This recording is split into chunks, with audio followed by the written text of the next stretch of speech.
Hello, welcome to Cultic Cube, your source for Magic the Gathering, cube theory, and resources. Today I'm going to address a listener question, which is, it's pack one, pick one. Do you take Tinker or Goblin Welder? Well, my unequivocal answer is Tinker. And before jumping into the longer form response, a few caveats. First, both of these are very good cards, and each has moments when one might be better than the other. Second, the cards are best buddies, and the deck that wants one would generally love to have the other. But even setting aside the hypothetical situation where both of these cards are in the same pack, I would happily first pick Tinker in a vacuum, whereas I would not first pick Welder, unless the pack were very dry and I were gung-ho to force artifacts.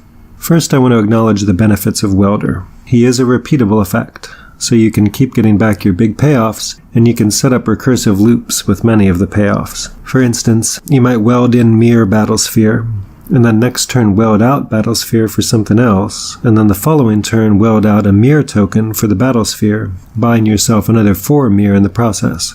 In our cube, this self-sustaining loop can be created with Mirror Battlesphere and Ancient Stone Idol. In other incarnations of the cube, we have been able to do similarly cute things with Wormcoil Engine and Mindslaver. The disadvantages to Welder include first that you rely on an exceedingly fragile creature to enable the combo. Creatures are the easiest type of permanent to interact with, and Welder folds to literally any burn in the cube, as well as to spot removal, sweepers, etc. Secondly, you have to untap with Welder before you get to use him, which lengthens the window of time that you give your opponent to deal with him. Thirdly, and most importantly, Welder requires a number of supporting combo components in order to do anything at all. Welder needs disposable artifacts on the field, and a desirable artifact in the yard. A good opening Welder hand, then, is Goblin Welder, Mind Stone, Mirror Battlesphere, Merfolk Looter, Red Mana Source, Blue Mana Source. Or let us be generous and say that we get to put a Volcanic Island in our opener to fulfill the color requirements. Or let us ignore mana altogether. Your good Welder hand needs 4 cards to turn on the combo. Also, despite Welder being a 1-drop, notice that you do not activate the combo until turn 3 at best, which is the same clock as Tinker. And here we're leaving aside the really broken fast artifact mana. So you go turn 1 Welder, turn 2 play your Looter, turn 3 play Mind Stone, activate Looter to pitch Battlesphere, activate Welder to sack Mind Stone and buy back Battlesphere. The single method that exists in the cube to shave a card off of this combo is Entomb, which can take the place of both Looter and Cheat Target, thus reducing Welder's in-hand requirements to 3 cards.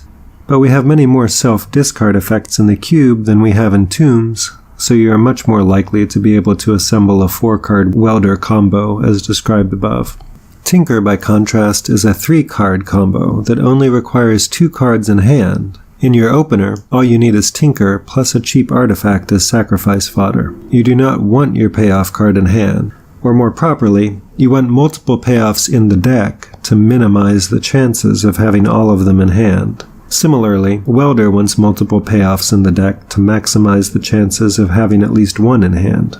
Thus, while Tinker may look less desirable for being a one-shot effect, bear in mind that the card is actually a demonic tutor that also cheats your fatty into play. It sets up the combo much more reliably than does Welder. Also, Tinker is a sorcery, and is thus harder for the opponent to interact with than is Welder. Regardless of how you get your payoff, your opponent may be able to interact with it, so you want to do your best to minimize your vulnerability at the end of this combo chain. By design, we no longer cube some of the least interactive or most broken targets, such as Inkwell Leviathan and Wormcoil Engine. We do have a number of targets that have either partial protection, leave behind other bodies, or constrain your opponent's ability to interact with them in some other way, by attacking their mana, for instance. Some of the most typical big artifact payoffs in our environment include Mirror Battlesphere, Sundering Titan, Ancient Stone Idol, and Sphinx of the Steel Wind. Special mentions include Duplicant, which is a little too fair but is fine as a backup payoff, and Gilded Lotus, which does not win you the game on its own but enables big follow-ups. Notice that X spells do not work, such as Hangerback Walker and Walking Ballista, because when you put them on the field, X will be 0 and they'll die immediately. Also, Eldrazi, such as Emrakul the Promised End, while colorless cards are not in fact artifacts, so you won't be able to find them with Tinker. or bring them back with Welder. In some, I would slam Tinker Pack 1 Pick 1, and then look to pick up Welder later for redundancy. Also note that while we cubed Duretti Scrap Savant for a very long time, we cut him in the Vieux Carré update of February 2019. He's a backup welder, and he cuts a card requirement from the combo by acting as a rummager, but he's very slow and very narrow. No deck but the welder deck wants him, and it is hard to justify running a planeswalker with such limited application. Thanks for listening. Please feel free to leave a comment, like and subscribe, and if you have any requests for archetypes that you would like to see covered in this video series, or any other cards that you'd like to put in the ring together in a Pack 1 Pick 1 deathmatch, please do leave a comment or write to the show's email address and let me know. Thank you very much.